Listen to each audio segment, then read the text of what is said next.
IT విద్యాశాఖల మంత్రి నారా లోకేష్ జన్మదినోత్సవాన్ని పురస్కరించుకొని భోగి ఎస్టేట్స్లోని నారా లోకేష్ క్రీడా ప్రాంగణంలో నిర్వహించిన ప్రీమియర్ లీగ్ సీజన్ 4 క్రికెట్ పోటీలు ఘనంగా ముగిశాయి.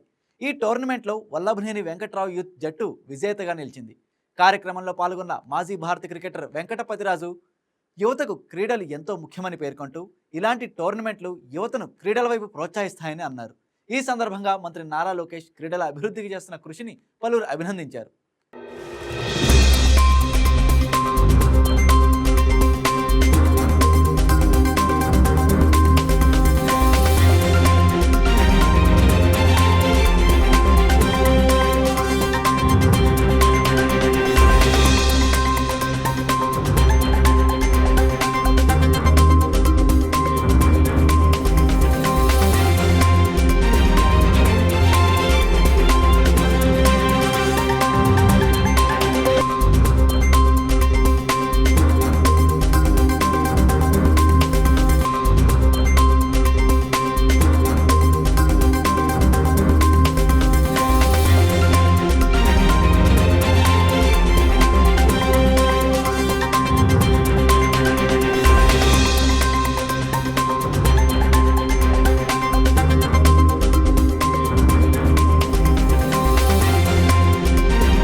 చాలా సంతోషం.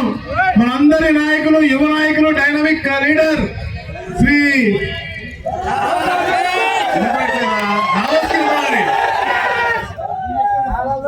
నారా లోకేష్ గారి యొక్క జన్మదినాన్ని పురస్కరించుకుని ఈ యొక్క MPL 4 మంగళగిరి ప్రీమియర్ లీగ్ 4 ఇంత ఉల్లాసంగా, ఇంత ఉత్సాహంగా ఏర్పాటు చేసిన నిర్వాహకులకు ముందుగా నా ప్రత్యేకమైన అభినందన తెలియజేసుకుంటా ఉన్నాను.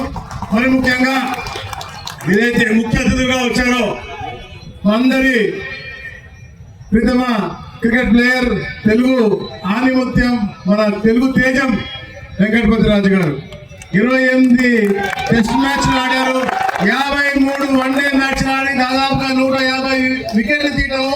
ప్లస్ ఆ రోజు ఎందుకంటే ఇన్ని మ్యాచ్లు ఉన్నాయి కదా, ఈరోజు టీవీ మనం పెడితే రోజు 6 మ్యాచ్లు ఉన్నాయి, కానీ ఆ రోజు ఎప్పుడూ ఉంటాయి. కానీ అంత సిస్టమాటిక్ గా క్రమశిక్షణ ఉంది. ఎందుకంటే ఎంత కూడా ఎందరో అయితే క్రమశిక్షణతో ఈ రోజు చేస్తా ఉన్నారో దానికంటే ఎక్కువ క్రమశిక్షణతో కష్టపడి పైకి వచ్చి మన తెలుగు జాతిని ఉన్నత స్థానం తీసుకెళ్లిన గొప్ప వ్యక్తి వెంకటపతిరాజు గారు. వారిని ప్రత్యేకంగా ఇక్కడ దాకా వచ్చినందుకు ప్రత్యేకంగా గట్టిగా,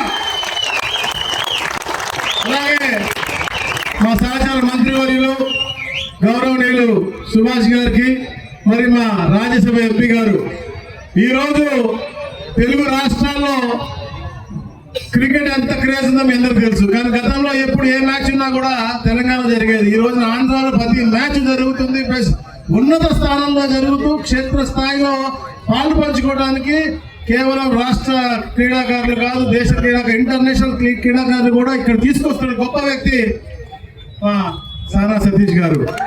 అలాగే మా శాసనసభ్యులు గౌరవనీయులు మా మడకశిర హీరో MS రాజు గారు, అలాగే మా గిద్దలూరు ఎమ్మెల్యే గారు అశోక్ రెడ్డి గారికి, అలాగే మా వాడి గురించి చెప్పాలా, రంగారెడ్డి గురించి బాబురా,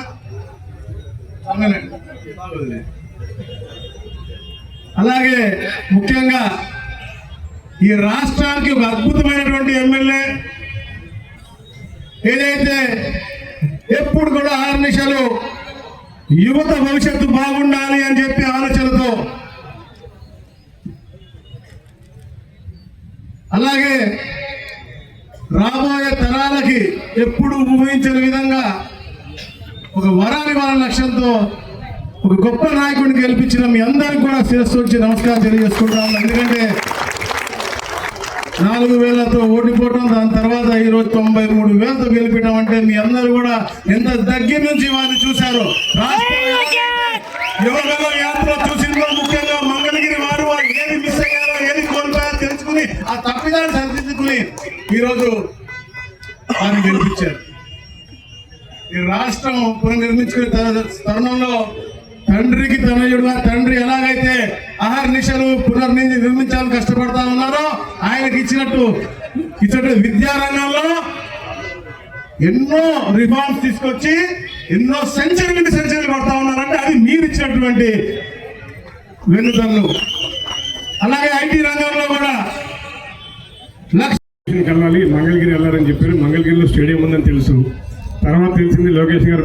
సెలబ్రేషన్స్ అని ఆంధ్రప్రదేశ్ రెవెన్యూ మినిస్టర్ గారు వస్తారని చెప్పారు. ఎవరు రెవెన్యూ మినిస్టర్ అంటే మనకి ఏదో మంచి పని ఉంటుంది అనుకున్నాం. వచ్చిన తర్వాత తెలిసింది 30 ఏళ్ళు మిత్రుడు అని సత్యప్రదేశ్ గారు. హైదరాబాద్లో ఒక బేకరీ దగ్గర ఎప్పుడు కూర్చునేవాళ్ళు. ఆ బేకరీ నేను ఓపెన్ చేశాను. అప్పుడు వాళ్ళ పార్ట్నర్గా ఉండేవారు. ఇప్పుడు తెలిసింది ఆయనే రెవెన్యూ మినిస్టర్ అని. నా తెలుగు ఎందుకు ఇంప్రూవ్ అయిందంటే తెలుగు గవర్నమెంట్ చెప్పాను కాబట్టి. తెలుగు అంటే కొంచెం కష్టంగా ఉన్నది. చదివింది సెయింట్ జోన్స్ గన్నవరం తర్వాత ఫస్ట్ మ్యాచ్ అండర్-15 ఆడింది గుంటూరు బ్రహ్మానంద స్టేడియంలో. సో ఇవన్నీ కూడా మన చుట్టూ ఉన్న ప్లేసెస్. ఆడింది హైదరాబాద్కి కానీ పుట్టింది వెస్ట్ గోదావరి ఆల్మూరులో. సో మనకి ఆ రూట్స్ ఎప్పుడు కూడా ఇక్కడ ఉంటాయి. జస్ట్ పార్ట్ ఈరోజు ఏంటంటే యూత్ గురించి మాట్లాడారు. స్పోర్ట్స్ చాలా ఇంపార్టెంట్. శాప్ చైర్మన్ గారు ఇక్కడ ఉన్నారు, ఏసీఏ సెక్రటరీ గారు ఇక్కడ ఉన్నారు, రెవెన్యూ మినిస్టర్ గారు కూడా ఇక్కడ ఉన్నారు. కాబట్టి స్పోర్ట్స్ ఇంకా ముందుకెళ్తుందని ఆశిస్తున్నాను. మీరు ప్రమోట్ చేయాలండి, యూత్ని ఎక్కువ ప్రమోట్ చేయాలి. ఫ్యూచర్ అంతా యూతే కాబట్టి సో మీరందరూ కూడా చాలా యాక్టివ్గా పార్టిసిపేట్ చేయాలి. సో ఏదైతే బెస్ట్ గవర్నమెంట్ ఉందో మీకు తెలుసు ఎవరని. సో ఎవరు చక్కగా ప్రమోట్ చేస్తారో కూడా తెలిసిందే. చంద్రబాబు నాయుడు గురించి చెప్పక్కర్లేదు. మనం ఐటీ వచ్చింది ఆంధ్రప్రదేశ్ స్టేట్లో అంటే మామూలుగా తెలుగు స్టేట్ అంటే మనతో తెలిసిందే. కాబట్టి నెక్స్ట్ ఐటీ మినిస్టర్ గారిని చక్కగా సపోర్ట్ చేయండి. సో యూత్ అంతా కూడా బాగుపడతారని. సో ఈరోజు ఈ మ్యాచ్ చూస్తే కనుక ఇందాక ఆర్గనైజర్స్ అడిగితే 128 టీమ్స్ పార్టిసిపేట్ చేశారు. మామూలుగా వరల్డ్ కప్ టీమ్స్ చూస్తేనే 15 టీంలు ఉంటాయి కదా. ఇక్కడ 128 టీమ్స్ పార్టిసిపేట్ చేయడం ఒక నెల జరిగింది. ఆర్గనైజింగ్ అంత ఈజీ కాదు, ఆడటం చాలా ఈజీ. ఆర్గనైజ్ చేయడం అంత ఈజీ కాదు. కానీ అందరూ కూడా ఇక్కడ రెస్పాన్సిబుల్ పర్సన్స్ అందరూ కూడా వచ్చారు, పార్టిసిపేట్ చేశారు. ఇది సక్సెస్ఫుల్గా గ్రాండ్ సక్సెస్ఫుల్గా మీరు ఇది చేయగలిగారు. కాబట్టి ఇది ఫ్యూచర్ ఇంకా నడుస్తూనే ఉంటుంది. ఇది 4th సీజన్ అంటున్నారు. నాకు ఒకటే భయం ఏంటంటే ఈ ఇయర్ 128 టీమ్స్ అంటారు, అది డబుల్ వచ్చేమో నెక్స్ట్ ఇయర్.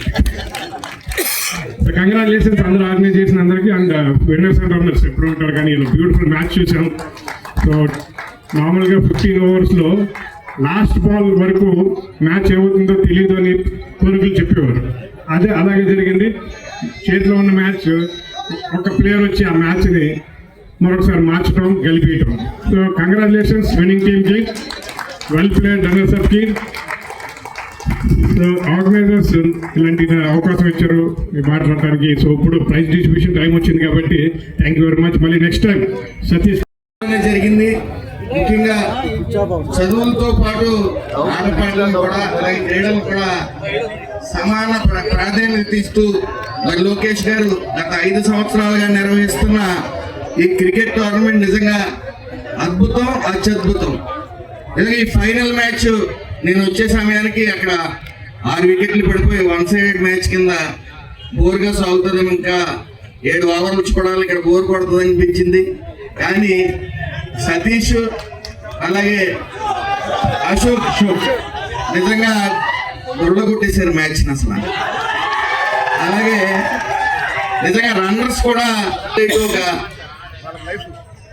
పొరపాటు అయితే దాన్ని పూర్తిగా సద్వినియోగం చేసుకుని ఈరోజు సతీష్ అండ్ పార్ట్నర్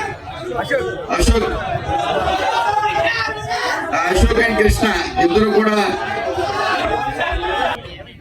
ఒక మంచి మ్యాచ్ చూసాం. అలాగే ముఖ్యంగా నిర్వాహకులకి నిజంగా నా ఊరితో నా భవిష్యత్తు అన్నట్టు ఈ యొక్క మ్యాచ్ ఇక్కడ ఉందని చెప్పినాక ఇంటర్నేషనల్ క్రికెట్ మ్యాచ్ చూస్తే ఎలా వస్తుందో స్ఫూర్తి ఎలా ఉంటుందో అదే స్ఫూర్తితో మీరు ఇక్కడ నిర్వహించడం అభినందనీయం. అలాగే స్పోర్ట్స్ మెన్ స్పిరిట్ అనే ఈ వీడియో మీకు నచ్చినట్లయితే లైక్ కొట్టి షేర్ చేసి మా వైకే టీవీ ఛానల్ని సబ్స్క్రైబ్ చేయండి.